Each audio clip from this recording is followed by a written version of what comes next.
Quality और consistent performance के लिए सिर्फ सिल्वर पंप्स एंड मोटर्स, नाम याद रखना।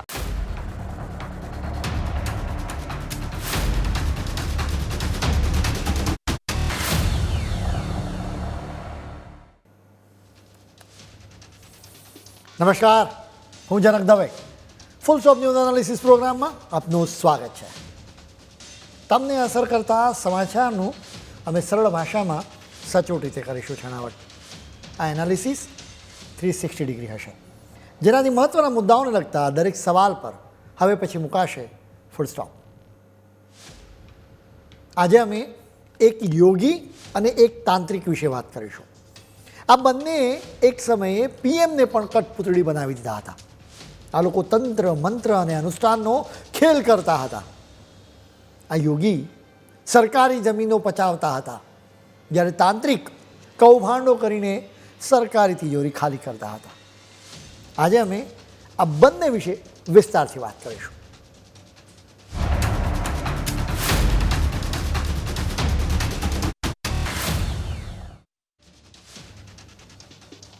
હરિયાણા સરકારે રાજ્યની વિધાનસભામાં એક બિલ રજૂ કર્યું.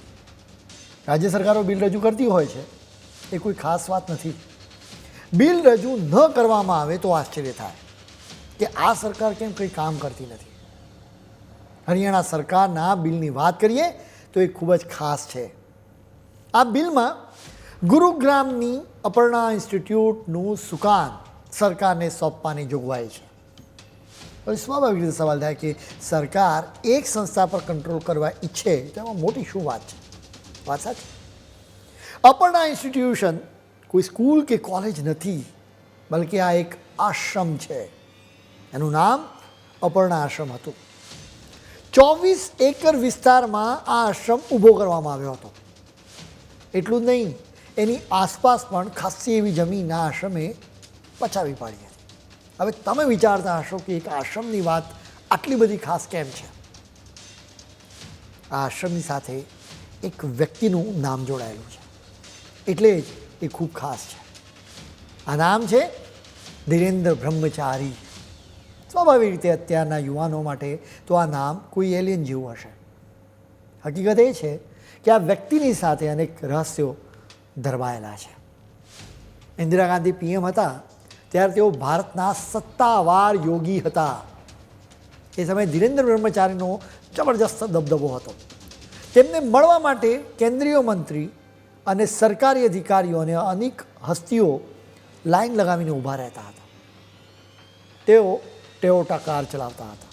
એટલું જ નહીં, તેમની પાસે અનેક પ્રાઇવેટ જેટ્સ પણ હતા, જેમાં 4 સીટર સેસના સ્કાયમાસ્ટર અને 19 સીટર ડોનિયર સહિત કુલ 3 વિમાન હતા. તો ધીરેન્દ્ર બ્રહ્મચારી આ વિમાનોને ઉડાવતા હતા. તેમણે સ્કૂલમાં જઈને શિક્ષણ મેળવ્યું હતું કે નહીં, એ એક સવાલ છે. જોકે તેઓ સુપર સ્માર્ટ હતા, એટલે તરત જ વિમાન ઉડાવતા પણ શીખી ગયા. ઇન્દિરા ગાંધી ભલે પીએમ હતા, પરંતુ સત્તા તો ધીરેન્દ્ર બ્રહ્મચારી જ ભોગવતા હતા. તેમને નારાજ કરનારા અધિકારીની ટ્રાન્સફર ચૂટકીઓમાં થઈ જતી હતી. આખા મંત્રીમંડળમાં ફેરબદલ કરતા હતા.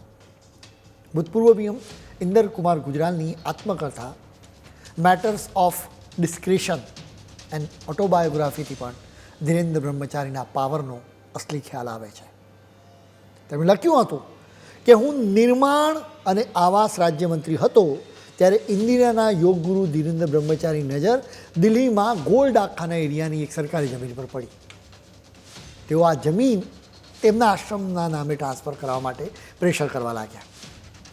તેમને આ કિંમતી સરકારી જમીન આપવાનો મારો કોઈ ઈરાદો જ નહોતો. આ વાત કહી રહ્યા છે ઇન્દર કુમાર ગુજરાલ. તેમણે પોતાની બુકમાં લખ્યું છે કે મેં એ ફાઇલને આગળ જ વધવા દીધી નહોતી. આખરે તેમની ધીરજનો અંત આવ્યો. તેમણે એક દિવસ ફોન કરીને મને ધમકી આપતા કહ્યું કે મારું કામ નહીં થાય તો તેઓ મને ડિમોટ કરાવી દેશે. બિલકુલ એમ જ થયું. એક અઠવાડિયા બાદ મંત્રીમંડળમાં ફેરફાર પણ થઈ ગયો. એ સમયે ઉમાશંકર દીક્ષિતને કેબિનેટ મંત્રી બનાવી દેવામાં આવ્યા. હવે ગુજરાલે તેમના અંડરમાં કામ કરવાનું હતું. બીજા દિવસ ગુજરાલે આખી ઘટના ઇન્દિરાને કહી. ઇન્દિરાનું રિએક્શન ખૂબ જ ચોંકાવનારું હતું. ગુજરાલે લખ્યું હતું કે ઇન્દિરા મૌન રહ્યા હતા, તેણે મને કોઈ જ જવાબ નહોતો આપ્યો. રસપ્રદ વાત એ છે કે ઉમાશંકર દીક્ષિતે પણ ધીરેન્દ્ર બ્રહ્મચારીને એ જમીન આપવાની ના પાડી દીધી હતી, જેના કારણે થોડાક દિવસ પછી તેમની પણ ટ્રાન્સફર કરી દેવામાં આવી. આ ઘટનાથી ખ્યાલ આવે કે ઇન્દિરા પીએમ હતા ત્યારે તેઓ જ સત્તા ભોગવતા હતા. એક રીતે ઇન્દિરા ભલે લોખંડની મહિલા ગણાતા, જોકે તેમના માઇન્ડ પરનો કંટ્રોલ તો ધીરેન્દ્ર બ્રહ્મચારીની પાસે જ હોવાનો આરોપ મૂકવામાં આવ્યો. તેમણે અનેક સરકારી જમીન પોતાના આશ્રમના નામે કરાવી દીધી હતી. અપર્ણા આશ્રમમાં તો તેમણે પોતાના પ્રાઇવેટ જેટ્સ માટે એડ સ્ટ્રીપ પણ તૈયાર કરાવી હતી. તેમના માટે વિદેશોમાંથી વિમાનો મોકલવામાં આવતા. તેઓ કહેતા હતા કે વિદેશોમાંથી કોઈએ તેમને વિમાન ભેટમાં આપ્યા છે. વળી તેમણે કસ્ટમ ડ્યુટી પણ નજીવી ભરવાની હતી. એટલું નહીં, ફોરેન એક્સચેન્જ માટે કોઈ જાતની મંજૂરી પણ મેળવવાની જરૂર નહોતી. એ સમયગાળામાં સામાન્ય માણસોને વિદેશોમાં જતી વખતે ભારતમાંથી વ્યક્તિ દીઠ $20 જ લઈ જવાની છૂટ હતી. જોકે આ તો ધીરેન્દ્ર બ્રહ્મચારી હતા. ધીરેન્દ્ર બ્રહ્મચારીને તો વિદેશમાંથી વિમાન ભારતમાં લાવવાની પૂરેપૂરી છૂટ હતી. ધીરેન્દ્ર બ્રહ્મચારીનું આ એક થોડુંક બેકગ્રાઉન્ડ છે.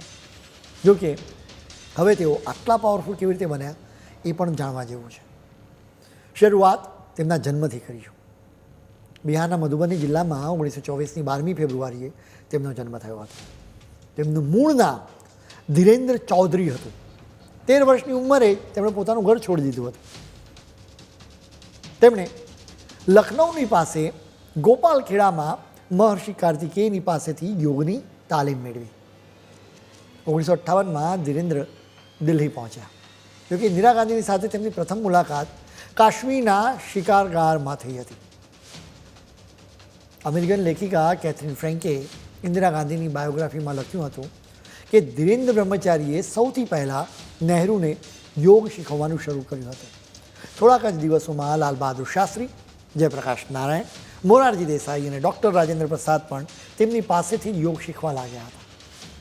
1959માં ધીરેન્દ્ર વિશ્વાયતન યોગ આશ્રમની સ્થાપના કરી, જેનું ઉદ્ઘાટન એ સમયના પીએમ જવાહરલાલ નહેરુએ કર્યું હતું. કેથરીનના પુસ્તકમાં એમ પણ લખવામાં આવ્યું છે કે કેન્દ્રીય શિક્ષણ મંત્રાલય તરફથી આ આશ્રમને બકાયદા ગ્રાન્ટ મળતી હતી. એટલું નહીં, આવાસ મંત્રાલય તરફથી સ્વામીને જંતર મંતર રોડ પર એક સરકારી બંગલો પણ સત્તાવાર રીતે ફાળવવામાં આવ્યો હતો. ઇન્દિરા ગાંધીના મિત્ર ડોરોથી નોર્મને પોતાના પુસ્તક Indira Gandhi letters to an American ફ્રેન્ડમાં પણ ધીરેન્દ્ર બ્રહ્મચારીનો ઉલ્લેખ કર્યો છે. આ પુસ્તકમાં લખવામાં આવ્યું છે કે ઇન્દિરાએ મને 1958ની 17મી એપ્રિલે એક પત્ર મોકલ્યો હતો, જેમાં લખવામાં આવ્યું હતું કે મેં હવે યોગને ગંભીરતાથી લેવાનું શરૂ કર્યું છે. મને એક ખૂબ જ સુંદર યોગી યોગ શીખવાડે છે. ઇન્દિરા ગાંધીના મિત્ર પીડી ટંડન કેથરીનના પુસ્તકની ઘણી વાતોથી સંમત નથી. ટંડને કહ્યું હતું કે ખુદ જવાહરલાલ નહેરુએ જ ઇન્દિરાને યોગ શીખવાડવા માટે ધીરેન્દ્ર બ્રહ્મચારીને કહ્યું હતું.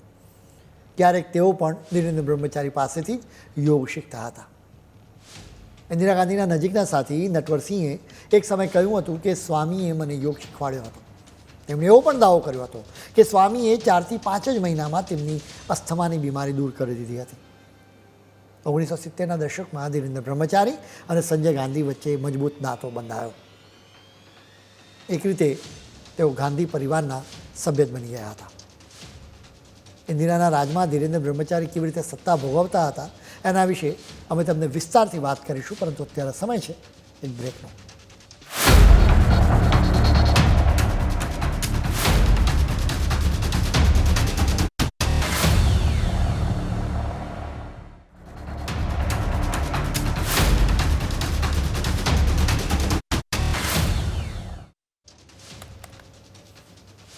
બ્રેક બાદ આપનું સ્વાગત છે. ઇન્દિરા ગાંધીના રાજમાં ધીરેન્દ્ર બ્રહ્મચારી મોટી સત્તા ભોગવતા હતા. ઇન્દિરા પીએમ બન્યા એના પહેલાંથી તેઓ ધીરેન્દ્ર બ્રહ્મચારીને ફાયદો કરાવતા હતા. 1963માં ધીરેન્દ્ર બ્રહ્મચારીએ એ સમયના શિક્ષણ મંત્રી KL શિમાળીને પોતાના યોગ કેન્દ્રની ગ્રાન્ટ વિશે આ ગ્રાન્ટ રિન્યૂ કરવા માટે વિનંતી કરી. જોકે શિમાળીએ એના માટે ચોખ્ખી ના પાડી દીધી હતી. એટલું જ નહીં, તેમણે એના પહેલાંના વર્ષે આપવામાં આવેલી ગ્રાન્ટનો ઓડિટ રિપોર્ટ માંગ્યો હતો. ધીરેન્દ્ર બ્રહ્મચારીએ આ વાત ઇન્દિરા ગાંધીને કહી આખરે ઇન્દિરાએ એ સમયના પીએમ નહેરુને ફરિયાદ કરી. નહેરુએ શ્રીમાળીને સાથે વાત કરી. એમ છતાં શ્રીમાળીએ બ્રહ્મચારીની વિનંતી સાવ ફગાવી દીધી. આખરે ઓગસ્ટ 1963માં શ્રીમાળીને રાજીનામું આપવું પડ્યું હતું. જોકે દિલ્હીમાં રાજકીય ચર્ચા હતી કે નહેરુએ તેમને ઇરાદાપૂર્વક મંત્રીમંડળમાંથી હટાવ્યા હતા. તમને ખ્યાલ હશે કે ઇન્દિરા ગાંધીએ દેશમાં કટોકટી લાદી હતી.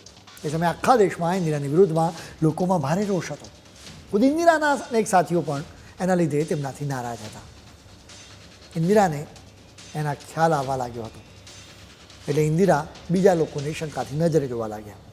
બીજા લોકો પ્રત્યે ઇન્દિરાનો અવિશ્વાસ વધતો ગયો. એવામાં તેમના પર ધીરેન્દ્ર બ્રહ્મચારીનો પ્રભાવ વધતો ગયો. પુપુલ જયકરે ઇન્દિરા ગાંધીની બાયોગ્રાફીમાં લખ્યું છે કે ઇન્દિરા અને સંજયને અનેક લોકો નુકસાન પહોંચાડવા માંગતા હતા. આવા લોકો વિશે વાત કરીને ધીરેન્દ્ર બ્રહ્મચારી ઇન્દિરાનો ડર વધારતા હતા. સૌથી પહેલાં તેઓ કહેતા હતા કે કેવી રીતે તેમના દુશ્મનો અનુષ્ઠાન કરીને માયાવી શક્તિઓથી તેમને નુકસાન પહોંચાડવા કાવતરા રચી રહ્યા છે. કે પછી એના તોડ માટેની રીતો પણ તેઓ જ બતાવતા હતા. જેમ કે જુદા જુદા અનુષ્ઠાન કરવાથી એની અસર દૂર થઈ જશે. જયકરે લખ્યું છે કે ઇન્દિરા માત્ર યોગ અને અનુષ્ઠાનમાં જ નહીં પરંતુ રાજકીય મામલે પણ એમની સલાહ મેળવવા લાગ્યા હતા. ઇન્દિરા એ સમયે વિચાર નહોતા કરતા કે ધીરેન્દ્ર બ્રહ્મચારીનો પોતાનો પણ સ્વાર્થ હોઈ શકે છે. આવી સ્થિતિમાં ધીરેન્દ્ર બ્રહ્મચારી સ્વાર્થાસન કરવા લાગ્યા હતા. એક શંકાસ્પદ બાબત એ છે કે તેમને વિદેશોમાંથી કિંમતી ભેટ મળતી હતી. જેમ કે લંડનના ઉદ્યોગપતિ સ્વરાજ પોલે તેમને સેસના સ્કાયમાસ્ટર વિમાન ભેટમાં આપ્યું હતું. એ સમયે એની કિંમત 28 લાખ રૂપિયા હતી. ગાંધી પરિવારના બ્રિટિશ કનેક્શન્સમાં પોલ વચેટિયા હોવાનું માનવામાં આવતું હતું. એટલે સ્વાભાવિક રીતે શંકા જાય કે ધીરેન્દ્ર બ્રહ્મચારીના કહેવાથી પોલને ગાંધી પરિવારે ફાયદો કરાવ્યો હોઈ શકે છે. દિલ્હીમાં 23મી જૂન 1980ના દિવસે સંજય ગાંધીનું વિમાન પિટ્સ SA-2 અકસ્માતમાં નિધન થયું હતું. આ વિમાન પણ પોલે સંજય ગાંધીને ભેટમાં આપ્યું હતું. આ વિમાન ક્રેશ થયાના માત્ર 2 મહિના પછી તેમણે સ્વામી ધીરેન્દ્રને આ સેસના સ્કાય માસ્ટર આપ્યું. પોલે સ્વામીને આ વિમાન આપવાનું નક્કી કર્યું. એ પછીની પ્રક્રિયા ખૂબ જ ઝડપી થઈ. આખું તંત્ર કામ કરવા લાગ્યું. પેપર વર્ક સુપરસોનિક સ્પીડે થવા લાગ્યું. સામાન્ય કેસમાં કસ્ટમની ઔપચારિકતા પૂરી કરવા માટે એ સમયે 4 મહિના જેટલો સમય લાગતો હતો. એ સમયે વિદેશમાંથી આવતા વિમાન પર 300% કસ્ટમ ડ્યુટી લાદવામાં આવતી હતી. જો કે સ્વામી માટે એને ઘટાડીને માત્ર 16% કરવામાં આવી હતી. ધીરેન્દ્ર બ્રહ્મચારી એક તરફ વિદેશી વિમાનમાં આકાશમાં ઉડતા હતા, બીજી તરફ ધરતી પર તેઓ તેમના આશ્રમ વધારતા જતા હતા. તેમણે જમ્મુના ઉધમપુરના મનતલાઈમાં 150 એકર વિસ્તારમાં પોતાનો આશ્રમ ઊભો કર્યો. વણી આસપાસની 50 એકર જમીન પર તેમણે પચાવી પાડી. એ સમયે કલમ 370 નાબૂદ નહોતી કરવામાં આવી.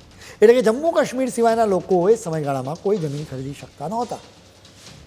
જોકે ધીરેન્દ્ર બ્રહ્મચારી તો તમામ પ્રકારની છૂટ હતી. તેમણે અહીં ધ્યાન કરવા માટે એક ગુફા પણ તૈયાર કરાવી હતી. એટલું જ નહીં, અહીં પણ તેમણે એક એરસ્ટ્રીપ તૈયાર કરાવી હતી. ઇન્દિરાના રાજમાં ધીરેન્દ્ર બ્રહ્મચારીને મોકળું મેદાન મળ્યું હતું. જો કે 1977ની લોકસભાની ચૂંટણીમાં ઇન્દિરા ગાંધીનો કારમો પરાજય થયો હતો. જેના પછી ઇન્કમટેક્સ અધિકારીઓએ જમ્મુ કાશ્મીરના ધીરેન્દ્ર બ્રહ્મચારીના આશ્રમમાં દરોડા પાડ્યા હતા. આ અધિકારીઓએ જોયું કે આ કહેવા ખાતર આશ્રમ હતો. જો કે ખરેખર તો એ ભવ્ય ભવન હતું જેનો ફ્લોર માર્બલનો હતો. વળી એને રોયલ રીતે સજાવવામાં આવ્યો હતો, જેમાં 10 ટેલિફોન પણ હતા. જેના પછી શાહ કમિશને પોતાના રિપોર્ટ્સમાં લખ્યું હતું કે આશ્રમ પરિસરને ઠાઠથી જીવવા માટે તૈયાર કરવામાં આવ્યો હતો. એ અમીરોના હોલિડે હોમ જેવું હતું. આ તમામ તપાસ ચાલી રહી હતી. જોકે 1980માં ઇન્દિરા ગાંધીની સત્તા વાપસી થઈ. એટલે તેમણે ધીરેન્દ્ર બ્રહ્મચારીની વિરુદ્ધના તમામ આરોપો પાછા ખેંચાવી લીધા. જમ્મુ કાશ્મીરમાં ઉધમપુર સિવાય કટરામાં પણ તેમનો એક આશ્રમ હતો. તેમણે એક ઇન્ટરવ્યૂમાં કહ્યું હતું કે કટરામાં એક વખત એરસ્ટ્રીપ તૈયાર થઈ જશે એટલે હું માત્ર 15 મિનિટમાં એક આશ્રમથી બીજા આશ્રમ પહોંચી જઈ શકીશ. એટલે એનાથી ખ્યાલ આવે છે કે આ યોગી ઇન્દિરાના રાજમાં કેટલું ઉડતા હતા. એ સમયે ભારતમાં પણ ઘણા ઓછા લોકો પાસે પ્રાઇવેટ જેટ હતા. ઇન્દિરા ગાંધીની ઓફિસથી લઈને ડિનર ટેબલ સુધી ધીરેન્દ્ર બ્રહ્મચારી જોવા મળતા હતા. જો કે એક સમયે ઇન્દિરાને મળવા માટે તેમના પર પ્રતિબંધ પણ મૂકવામાં આવ્યો હતો. પીએમ આવાસમાં તેમના પ્રવેશ પર બેન મૂકવામાં આવ્યો હતો. કારણ એ હતું કે રાજીવ ગાંધી ધીરેન્દ્ર બ્રહ્મચારીને બિલકુલ પસંદ નહોતા કરતા.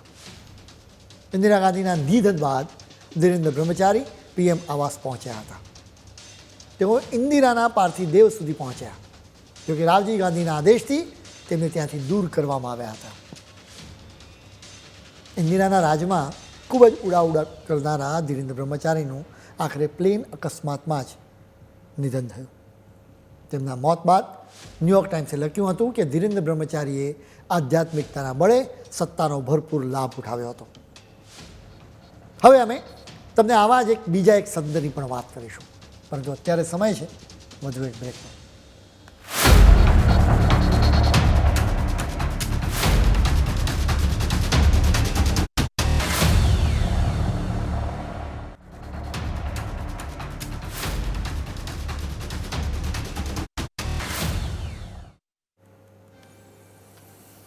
બ્રેક બાદ આપનું સ્વાગત છે.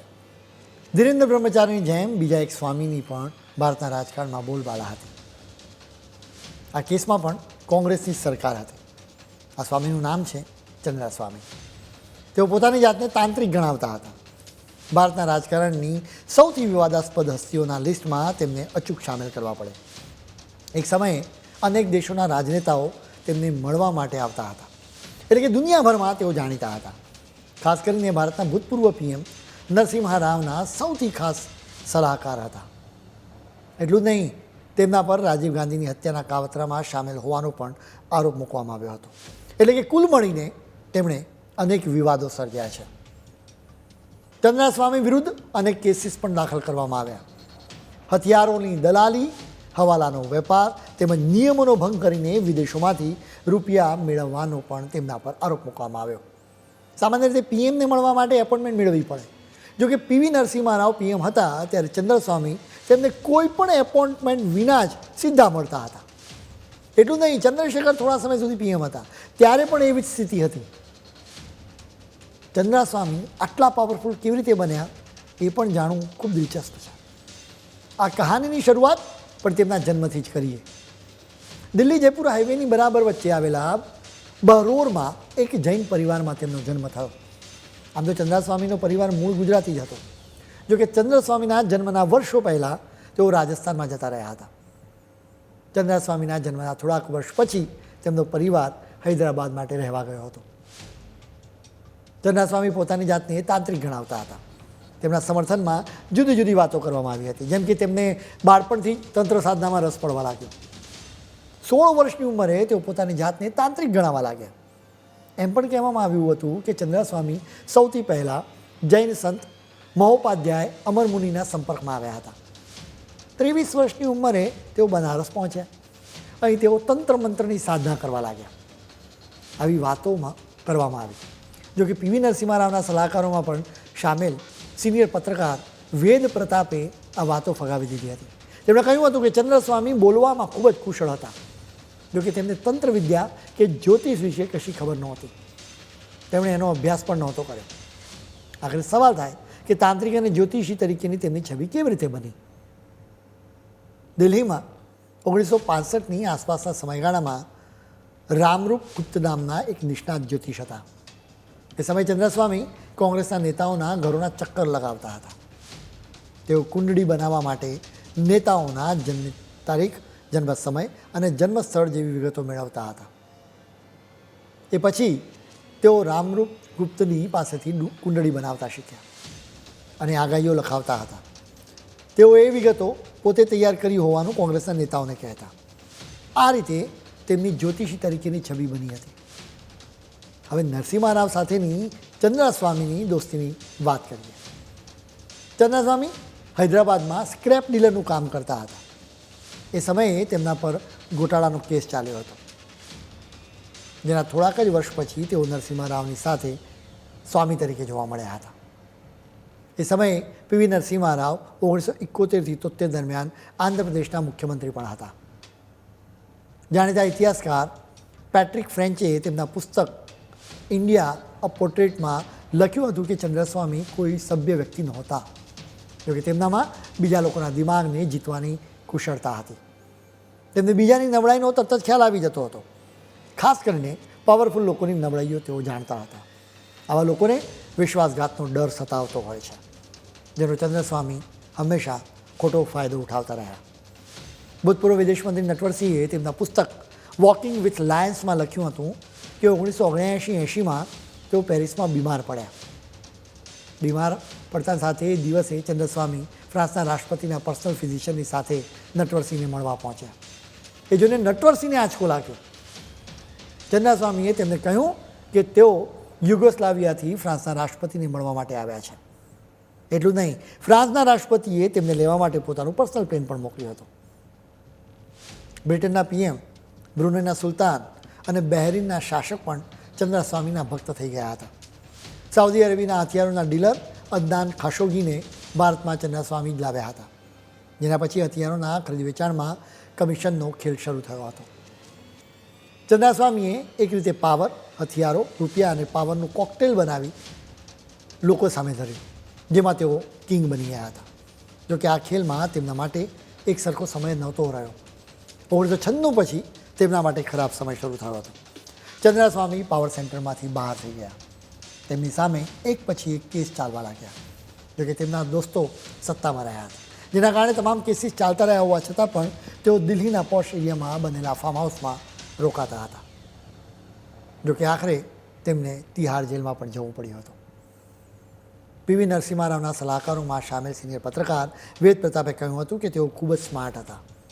તેમણે ઈચ્છ્યું હોત તો તેઓ ઘણા સારા કામ કરી શક્યા હોત.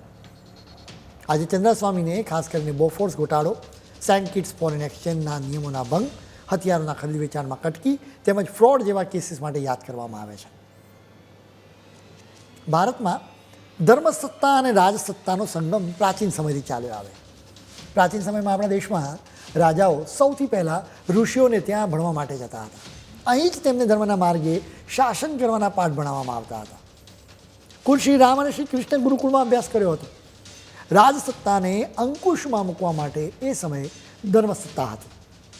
રાજા કંઈ પણ ખોટું કરે તો ધર્મગુરુઓ તેમનું કાન આમળતા હતા. એ સમયે ગુરુકુળની પોતાની એક જબરજસ્ત શક્તિ હતી. આ ગુરુકુળની પાછળ મોટી સંખ્યામાં લોકો રહેતા હતા, એટલે રાજાને ધર્મના માર્ગે ચાલવાની ફરજ પડતી હતી. જોકે કમનસીબે આઝાદી બાદ બિનસાંપ્રદાયિકતાના નામે સનાતન સંસ્કૃતિની પરંપરાને રાજવ્યવસ્થામાંથી દૂર કરવામાં આવી. જોકે હજારો વર્ષોથી આ ધરતી પર રાજશક્તિ પર ધર્મગુરુઓની શક્તિનો પ્રભાવ રહ્યો છે. જોકે આઝાદી બાદ શૂન્યાવકાશ સર્જાયો. એના માટે ખોટા ધર્મગુરુઓ ઊભા થયા, જેઓ રાજનેતાઓના મનની સાથે રમવા લાગ્યા, જેનાથી ખતરનાક ખેલનો આરંભ થયો. જો કે ખુદ શાસક મનથી શક્તિશાળી હોય અને ધર્મના રસ્તે ચાલતો હોય તો ધીરેન્દ્ર બ્રહ્મચારી અને ચંદ્રસ્વામી માટે કોઈ સ્કોપ રહેતો નથી. ખેર, આજના ફૂલ સ્ટોપમાં આજે આટલું. નવા મુદ્દાઓ સાથે કાલે ફરી મળીશું. ત્યાં સુધી મને રજા આપશો. નમસ્કાર.